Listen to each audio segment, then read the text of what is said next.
The sun dipped low over the Santa Monica Pier, painting the sky in shades of orange and pink. Families laughed near the carousel, couples strolled hand in hand, and street performers played their guitars under the glowing string lights. But amidst that beauty, a cruel moment unfolded.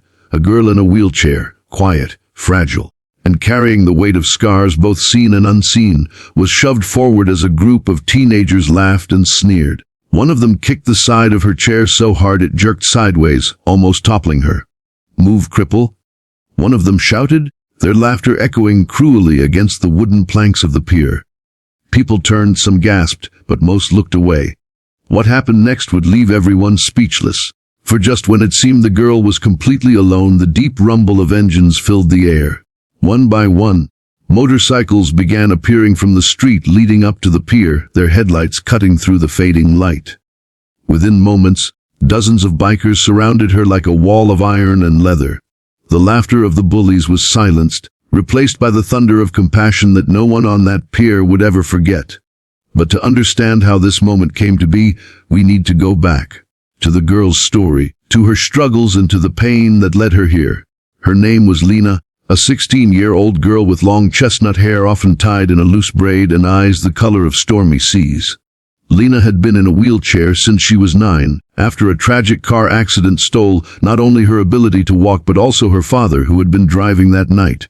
Since then, she and her mother lived quietly in a small apartment just a few blocks away from Santa Monica Beach. Lena carried herself with quiet grace. She loved books, especially stories of heroes who rose above impossible odds. Yet in her heart, she sometimes wondered if she could ever be like them. High school hadn't been kind to her. She was often ignored, whispered about, and worst of all, mocked by a group of kids who thrived on cruelty. They called her Wheels, Cripple, or sometimes even worse. Each word cut deeper than the one before. Her mother, Maria, worked 2 jobs as a waitress and cleaner just to make ends meet. She always told Lena, "Misha, you are stronger than you think. Your chair doesn't define you. Your heart does." Lena smiled when her mother said it, but deep down, the weight of loneliness often pressed harder than the chair beneath her.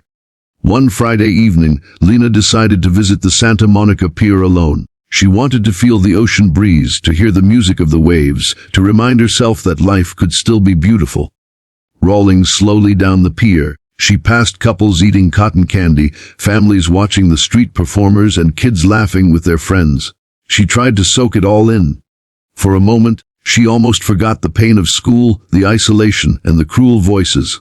But life has a way of testing us in moments when we feel most fragile. That night, the group of bullies from her school spotted her. Their leader, a tall boy named Ryan with a smug grin, whispered something to his friends. They followed Lena, their footsteps heavy on the wooden planks. She felt their presence before she even heard their words. "Out of the way, cripple?" Ryan sneered, kicking the wheel of her chair. The sudden jolt made her gasp. She tried to push forward, but another boy blocked her path. A girl in their group laughed cruelly, snapping a photo on her phone. "Gonna post this online, weekend at the pier with Wheels," she mocked. Lena's chest tightened. She wanted to disappear. Tears burned in her eyes, but she bit her lip, refusing to give them the satisfaction of seeing her cry. She whispered to herself, "Just get through this. Just breathe." But then Ryan leaned closer and hissed, "Why do you even come out here? No one wants you around." And with that, he kicked her chair again, this time harder. The world seemed to freeze. The laughter, the cruel words, the sting of humiliation. It was all too much. She closed her eyes. But then she heard it. The low growl of engine at first. Lena thought it was just a few motorcycles passing by. But the sound grew louder, deeper, like thunder rolling across the pier. People began turning, pointing. The bullies stopped laughing, their smirks fading into confusion. Down the street leading to the pier, a line of motorcycles appeared, one after another. Chrome gleamed in the fading sunlight, headlights pierced the dusk, and the roar of engines silenced every mocking voice. Within minutes, dozens of bikers, men and women in leather jackets, tattoos, and steel boots, rolled onto the pier. They didn't look angry, they looked determined. At the front was a broad-shouldered man with a long gray beard and a leather vest embroidered with the words, "Guardians of the Coast." He killed his engine, removed his helmet, and stared directly at the bullies. "Is there a problem here?" His voice was low but powerful, carrying across the pier. The teenagers froze. No one answered. Lena's heart pounded. She had no idea who these bikers were or why they were here.